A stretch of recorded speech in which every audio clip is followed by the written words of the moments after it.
ఈరోజు ఈ సక్సెస్ చేసినటువంటి పరిస్థితి. రాష్ట్రం మొత్తం ఒక ఎత్తు అయితే పల్నాడు జిల్లా అదేంటో కానీ ఈ పల్నాడు జిల్లా మీద ఎందుకంత స్పెషల్ ఫోకసో అర్థం కాదు మనకి. ప్రతి దాంట్లో కూడా పోలీసులు మాత్రం ఇక్కడ ఒక మోనోపోలి అనే చెప్పొచ్చు. స్టేట్ మొత్తం ఒక యూనిట్లో తీసుకుంటే పల్నాడు మాత్రం ఒక యూనిట్లో చూస్తారు.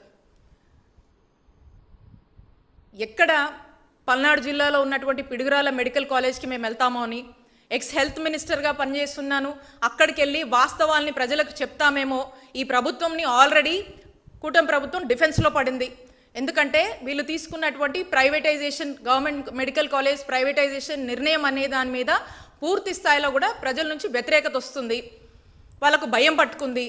ఇప్పుడు మేమెళ్ళి రాష్ట్ర వ్యాప్తంగా ప్రజలందరూ కూడా వెళ్ళి ఈ వాళ్ళు వేసినటువంటి గ్రాఫిక్స్ కాకుండా రియల్గా ఆ మెడికల్ కాలేజెస్, ఆ బిల్డింగ్స్, హాస్టల్స్, ఆ యొక్క యాంబియన్స్, ఆ చక్కటి కన్స్ట్రక్షన్స్ చూపిస్తే ప్రజలు తిరస్కరిస్తారు, వీళ్ళని ప్రజలు చీకొడతారని చెప్పేసి ఒక భయం పట్టుకొని వాళ్ళు చేస్తుంది తప్పు కాబట్టి ఇక ఈ భయాన్ని కప్పిపుచ్చుకునేందుకు రాష్ట్ర వ్యాప్తంగా హౌస్ అరెస్టులు, పల్నాడు జిల్లాలో మమ్మల్ని రాకుండా నిర్బంధం చేసి పోలీసులు అనేక ఇబ్బందులు పెట్టి మమ్మల్ని వెళ్ళనీయలేదు ఈరోజు. అలాగే అదే జిల్లాలో ఉన్నటువంటి మా నాయకులు ఎవరిని కూడా రానీలేదు. కాసు మహేష్ రెడ్డి గారు మిర్యాలగూడ అంటే ఆల్మోస్ట్ మన బార్డర్ దాటి మన పక్క రాష్ట్రం నల్గొండ జిల్లాలో మిర్యాలగూడలో వెళ్ళి అక్కడ పోలీసులు అక్కడ అతన్ని ఆపి ఇబ్బంది పెట్టినటువంటి పరిస్థితి. అలాగే ఈ కార్యక్రమం కోసం పెద్ద ఎత్తున విద్యార్థి విభాగం, యువత నుంచి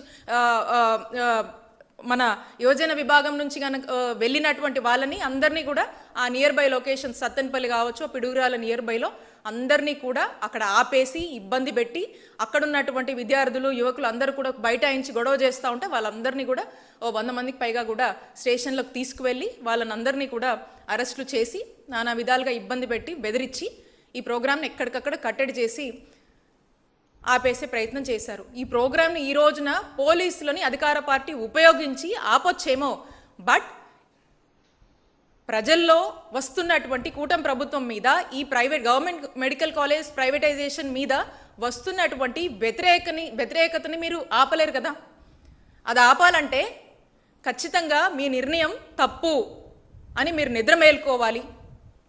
మీరు ఈ జీవోని రద్దు చేయాలి. ప్రైవేటైజేషన్ అనేటువంటి ఈ పీపీపీ కాన్సెప్ట్ నుంచి మీరు విత్డ్రా అవ్వాలి.